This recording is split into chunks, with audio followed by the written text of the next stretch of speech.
3 years ago, I stood in this exact same spot and told you that Courtney and I had just bought a house and that we were going to sand and refinish these floors ourselves. Now, today is actually our last day in this house.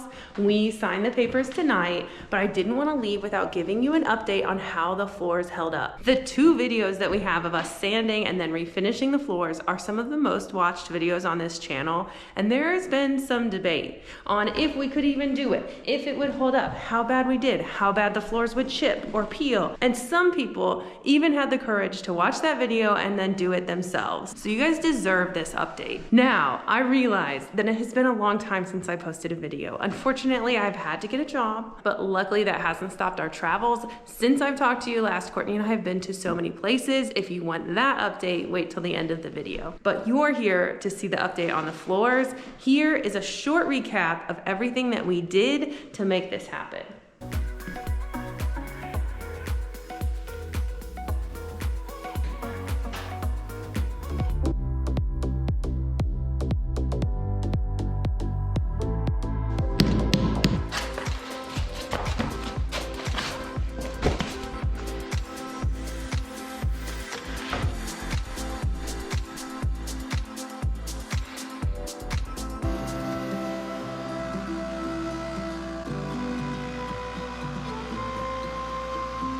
We are done sanding. Here is what the living room looks like.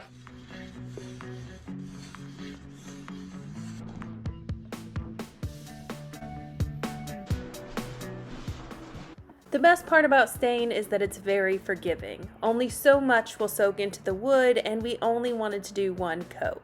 So we added that coat and then came back 15 minutes later to wipe off any excess.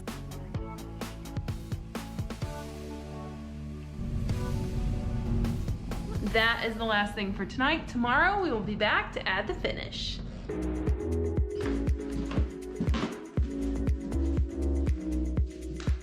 Today, to put the stain on, we're going to be using this T-bar and this roller cover.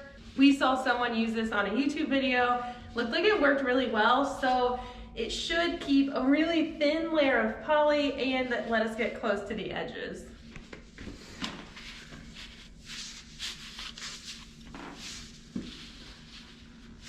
We just picked this up on Amazon, so I'll put a link in the description if you're doing this project too.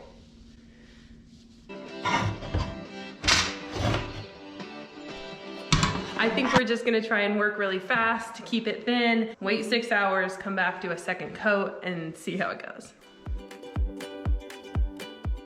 The polyurethane finish is much less forgiving. It's important to keep a really thin layer and make sure there's no puddles or bubbles along the way. Both of those will end up compromising the integrity of the finish. It's much better to do 2 layers, allowing the dry time in between instead of putting it on too thick. It's also really important to read the instructions on the can of polyurethane before you get started.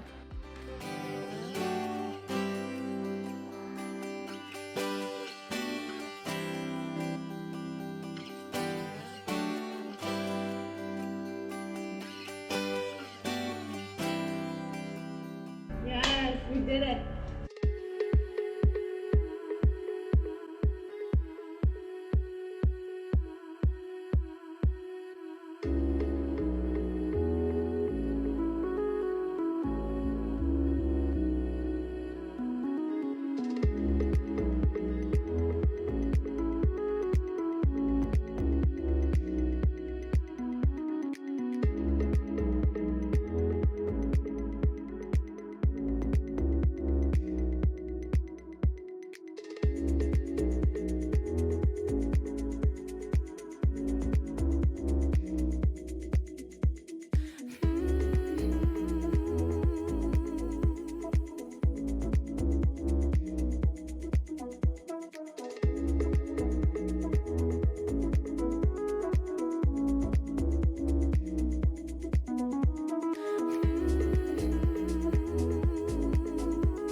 One of our goals while refinishing this house was to actually keep some of the character. So we loved that it was an old house.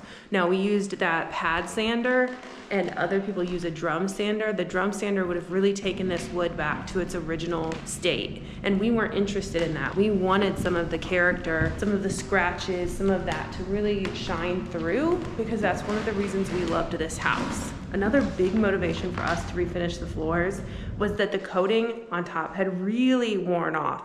It wasn't necessarily peeling, but in the high traffic areas, it was just bare wood, and we wanted to protect these floors. It was the perfect project for us to do on our own and save money. Now that video is 3 years old. We've lived here for all of those years and just enjoyed it so much. If we were gonna live here for 20 plus years, we might refinish it again someday, go with a lighter color because that was what we wanted initially, but this was just so perfect for what we needed and what we wanted while we lived here. Now, if you're looking for the life update, Courtney and I have moved to a new house, very happy, but also very excited to keep traveling. Since I've posted last, we have gone to so many cool places. I just haven't had time to edit those videos, especially because we're starting to plan our summer vacations for this year. So I need to go back and edit those trips so that you can see what we've been up to. I really miss you guys. Hopefully I'll see you again soon. Let me know in the comments what you're interested in seeing next.